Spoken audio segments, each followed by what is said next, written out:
Allez, on oublie un instant les images qu'on a tous en tête, les légions romaines qui marchent sur les terres d'Afrique du Nord. Parce que bien avant qu'ils n'arrivent, le territoire du Maroc actuel était déjà le théâtre d'une histoire fascinante, bien plus ancienne. Celle de puissants royaumes amazighs. Des civilisations qui n'ont pas fait qu'exister, non, elles ont véritablement forgé l'identité de toute la région. On va plonger ensemble dans leur incroyable épopée. On s'est souvent posé la question, l'histoire du Maroc commence-t-elle vraiment avec Rome? C'est une idée qui a la vie dure, vous savez, l'image d'une terre un peu vide, passive, qui attendrait simplement qu'on vienne la civiliser. Eh bien aujourd'hui, on va complètement déconstruire ce mythe. Accrochez-vous, parce que notre voyage dans le temps va nous emmener bien plus loin que ça. Pour comprendre comment ces royaumes ont pu voir le jour, il faut d'abord rencontrer celles et ceux qui les ont bâtis. Alors allons-y, plongeons aux origines de ce peuple ancien, les Amazighs. Les Amazighs, ce sont donc les populations autochtones du Maghreb. Les Grecs et les Romains, eux, leur ont donné des noms différents selon là où ils se trouvaient. Les Numides, plus à l'est, et ici, sur le territoire qui nous intéresse, les Maures ou Mauris. C'est ce peuple qui va poser les fondations de civilisations vraiment remarquables. Alors, comment est-ce qu'on passe d'une société tribale à un royaume bien structuré ? Eh bien, il y a plusieurs facteurs qui entrent en jeu.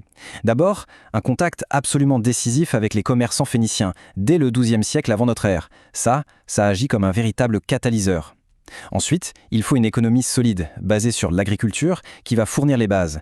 Et enfin, l'élément stratégique, le nerf de la guerre, le contrôle des précieuses routes commerciales transsahariennes. Et justement, au centre de cette mosaïque de peuples, il y a une puissance majeure qui va émerger, le royaume de Maurétanie. C'est là que l'histoire prend un tournant politique et stratégique vraiment décisif. Et pour incarner cette nouvelle ambition politique, il y a une figure qu'on ne peut pas ignorer, le roi Bochus Ier. Un personnage complexe, un stratège redoutable qui a su jouer sa partition entre les grandes puissances de son époque et surtout Rome. Son coup de maître est resté dans l'histoire, et pour cause. D'abord, il s'allie à son propre beau-père, Jugurtha, contre Rome. Classique. Mais ensuite, dans l'ombre, il négocie avec les Romains. Et l'acte final, il trahit et livre Jugurtha. C'est une trahison spectaculaire, bien sûr, mais d'un point de vue politique, c'est un coup de génie. En livrant son allié, il agrandit son propre royaume de manière considérable, aux dépens de la Numidie. La Maurétanie n'est plus un petit acteur, elle devient une puissance régionale que Rome elle-même doit prendre au sérieux. Après les manœuvres politiques de Bocchus, le royaume de Maurétanie va connaître une transformation radicale. Rome, qui est devenue la superpuissance incontestée, y installe un nouveau roi. Et là, on entre dans un véritable âge d'or, une ère de raffinement et de prospérité comme on n'en avait jamais vu. L'architecte de cet âge d'or, c'est Juba II. Et alors lui, quel destin exceptionnel. C'est un prince amazigh, éduqué à Rome, ami personnel de l'empereur Auguste, qui le place à la tête de la Maurétanie. C'est un roi savant, un érudit, qui va littéralement transformer son royaume. L'œuvre de Juba II est juste immense. Il transforme des cités comme Volubilis en capitales resplendissantes, de vrais carrefours culturels. Et puis, par son mariage avec Cléopâtre Sélénée II, la fille de Cléopâtre et de Marc-Antoine, il unit les plus grandes dynasties de la Méditerranée. Sous son règne, la Maurétanie devient un véritable phare pour les arts, les sciences et le commerce. L'histoire semble parfaite, n'est-ce pas? Mais comme souvent, la tragédie n'est jamais très loin. Son fils, Ptolémée, prend la succession. Il hérite de quelque chose d'immense, mais son destin, lui, sera brutal. En l'an 40 de notre ère, sur un simple ordre de l'empereur romain Caligula, Ptolémée est assassiné. C'est la fin. Une fin brutale pour l'indépendance de la Maurétanie et pour cette dynastie royale. Rome décide de prendre le contrôle direct. L'assassinat de Ptolémée ouvre un tout nouveau chapitre. Le royaume est annexé, il devient une province romaine. Mais ça veut dire quoi, au juste, être sous contrôle romain dans cette région? Il faut vraiment comprendre que l'autorité romaine, elle est loin d'être absolue.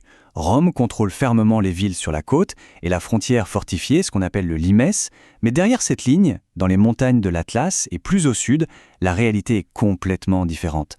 Là-bas, les tribus amaziques conservent une très large autonomie et parfois même une indépendance totale.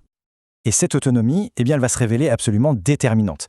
Au moment où l'Empire romain commence à vaciller, la véritable nature de la société locale va refaire surface. C'est l'histoire d'une résilience incroyable. Le processus est fascinant à observer. Dès le IIIe siècle, Rome commence à se retirer. Au Ve siècle, c'est l'effondrement de l'Empire d'Occident. Mais ce n'est pas le chaos qui s'installe, loin de là. Fort de leur structure sociale très flexible et de leur parfaite maîtrise du terrain, les chefs amazighs reprennent tout simplement le contrôle de leur territoire. Ils vont même fonder de nouvelles principautés qui prospéreront pendant des siècles, jusqu'aux conquêtes du VIIe siècle. C'est ça, le mot-clé de toute cette histoire. La continuité. La présence romaine, ça a été un chapitre important, bien sûr, mais ce n'était pas une fin en soi. L'identité, les structures sociales et politiques amazighes ont perduré. Elles ont traversé les empires et se sont réaffirmées à chaque occasion.